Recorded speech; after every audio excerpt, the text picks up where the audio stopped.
लाहौर के एक आधुनिक इलाके में फराह अपनी माँ और बहन भाइयों के साथ रहती थी। उसके घर के पास एक क्रिकेट ग्राउंड था जहाँ रोज क्रिकेट मैच होते थे। ग्राउंड के साथ टीजना नाम की एक जगह थी और वहीं पास से ट्रेन की पटरी गुजरती थी जहाँ हर थोड़ी देर में ट्रेनें दौड़ती थीं। वो रोजा तो रखती मगर सारा दिन मोबाइल पर लड़कों से बातें करने और गाने सुनने में गुजार देती। घर का कोई काम न करती और जब वालिद समझाते तो मजाक में टाल देती।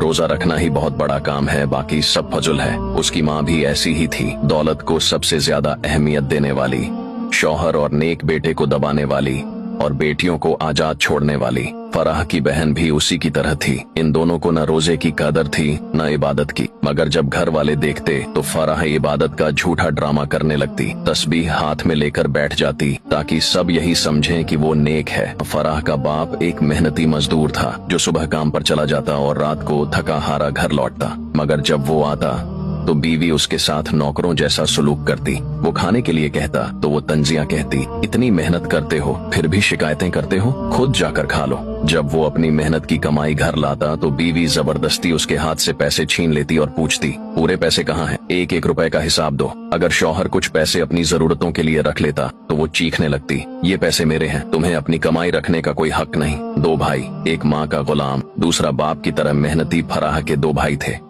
बड़ा भाई जो हमेशा माँ की बात मानता था, उसकी हर बात पर यकीन करता और घर की हर खबर जाकर माँ को बताता। अगर बाप या साजिद कोई बात करते या कोई रिश्तेदार आकर कुछ कहता तो वो फौरन माँ को जाकर खबर दे देता, अम्मी अब्बा ने आज ये कहा, साजिद ने ऐसे बोला, फलां रिश्तेदार ने ये कहा। माँ को उसकी यही आदत पसंद थी और वो उसे सबसे ज्यादा चाहती थी। लेकिन इस बड़े भाई को एक और जुनून था, क्रिकेट। वो हर वक्त क्रिकेट में गुम रहता, जहाँ जाता क्रिकेट क्रिकेट, बस क्रिकेट ही उसकी जिंदगी थी। घर में रहता तो टीवी पर क्रिकेट, बाहर जाता तो दोस्तों के साथ क्रिकेट, और अगर माँ उसे कोई काम कहती तो उसका एक ही जवाब होता, पहले मैच पूरा कर लूं फिर देखता हूँ। दूसरा भाई साजिद जो फराह से कुछ साल बड़ा था, अपने बाप की तरह मेहनती था, रोजाना मजदूरी करता, रात को थका हारा घर आता। वो न माँ का लाडला था न बहनों की तरह आजाद, बल्कि जिंदगी की सख्तियों का सामना कर रहा था। साजिद का निकाह हो चुका था और जब वो रात को आता तो थोड़ा सा वक्त निकाल कर अपनी बीवी से मोहब्बत से बातें करता, मगर माँ को ये भी बर्दाश्त न था। वो तंज के तीर चलाती, अब बीवी के बगैर 2 मिनट नहीं रह सकते।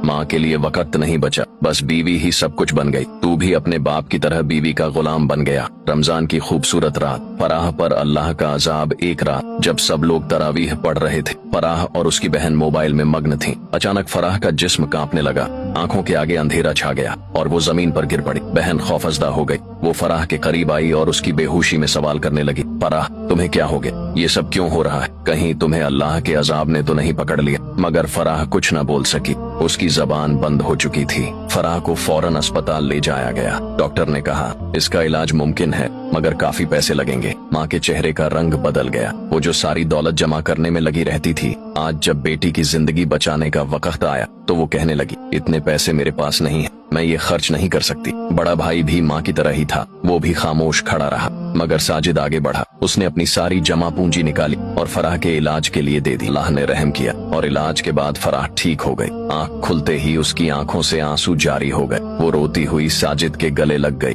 और रोते रोते कहने लगी, भाई मैंने बहुत गुनाह किए हैं, मैंने बहुत गलत रास्ता इख्तियार किया, मैं अल्लाह से माफी मांगना चाहती हूँ। अब वो मोबाइल छोड़ चुकी थी, मौसीकी और गाने छोड़ चुकी थी, लड़कों से बातें छोड़ चुकी थी और दिल से तौबा कर चुकी थी। वो माँ के पास गई और कहा, अम्मी अल्लाह ने मुझे दूसरा मौका दिया है, आप भी अपनी गलतियों से तौबा कर लें, पैसों की मोहब्बत छोड़ दें, अल्लाह की मोहब्बत इख्तियार कर लें। रमजान हमें सिखाता है कि गुनाह पर पर्दा डालने से कुछ नहीं होता। अल्लाह सब जानता है, लेकिन जो दिल से तौबा करे अल्लाह उसके लिए रास्ते खोल देता है। तौबा का दरवाजा बंद होने से पहले लौट आना ही असल कामयाबी है।